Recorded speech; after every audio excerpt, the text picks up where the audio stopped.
नमस्कार, मेरा नाम जया मिश्रा है और आप मुझे न्यूज़ 18 के डिजिटल प्लेटफॉर्म पर देख रहे हैं। बात खान सर की करेंगे। खान सर पिछले कुछ दिनों से काफ़ी चर्चा में हैं। खान सर कुछ दिनों से अपनी शादी को लेकर चर्चा में रहे, लेकिन अब अपने एक इंटरव्यू की वजह से वो फिर से चर्चा में हैं। खान सर से भारत पाकिस्तान के बीच हुए सीज फायर पर सवाल किया गया तो उन्होंने खुलकर कहा कि सरकार का ये फैसला सही नहीं है, क्योंकि युद्ध शांति के लिए आखिरी उपाय है।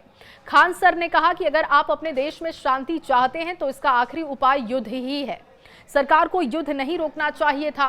खान सर ने यह भी कहा कि समुद्र अगर खारा नहीं होता तो लोग उसे पी जाते। उन्होंने महाभारत का उदाहरण देते हुए कहा कि अगर युद्ध इतना ही खराब होता तो बांसुरी बजाने वाले कृष्ण कभी भी महाभारत का युद्ध नहीं होने देते।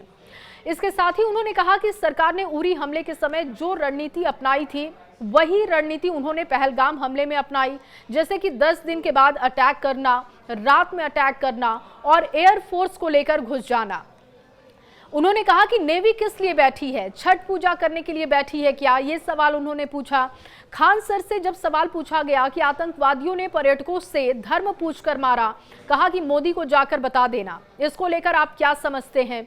इस बात का जवाब देते हुए खान सर ने कहा कि भारत को पाकिस्तान को पूरी तरीके से मारकर ये बताना चाहिए कि तुम्हारे आतंकवादी आए थे और कहा था कि मोदी को जाकर बताना।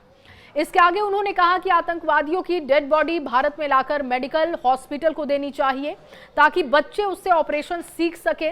मुझे ये बिल्कुल बेवकूफ़ी वाली बात लगती है कि सरकार कहती है कि मुझे पाकिस्तान में आतंकवाद को खत्म करना है, न कि पाकिस्तान को। उन्होंने कहा कि इसका मतलब वही है कि जैसे हम पेड़ को काटने की बात करते हैं और जुड़े रहने देते हैं। उन्होंने साथ ही ये भी कहा कि आतंकवादियों को पाकिस्तान का बैक सपोर्ट मिलता है, जिससे उनकी हिम्मत बढ़ती है। खान सर ने युद्ध को लेकर गांधी और भगत का भी जिक्र किया। उन्होंने इसका उदाहरण देते हुए कहा कि जब कोई मरीज बीमार होता है तो उसे टैबलेट भी दिया जाता है, लेकिन बीमारी अगर ज्यादा हो तो फिर इंजेक्शन भी देना पड़ता है। इसी तरीके से गांधी अंग्रेजों के लिए टैबलेट थे और भगत सिंह इंजेक्शन थे। खान सर के इस इंटरव्यू के बाद एक बार फिर से ये चर्चा तेज हो गई है कि सीज फायर का फैसला सरकार का गलत था या फिर सही। क्या पाकिस्तान का इस बार पूरा इलाज होना चाहिए था? खान सर के विचार से आप कितना सहमत हैं? कमेंट बॉक्स में जरूर बताइएगा।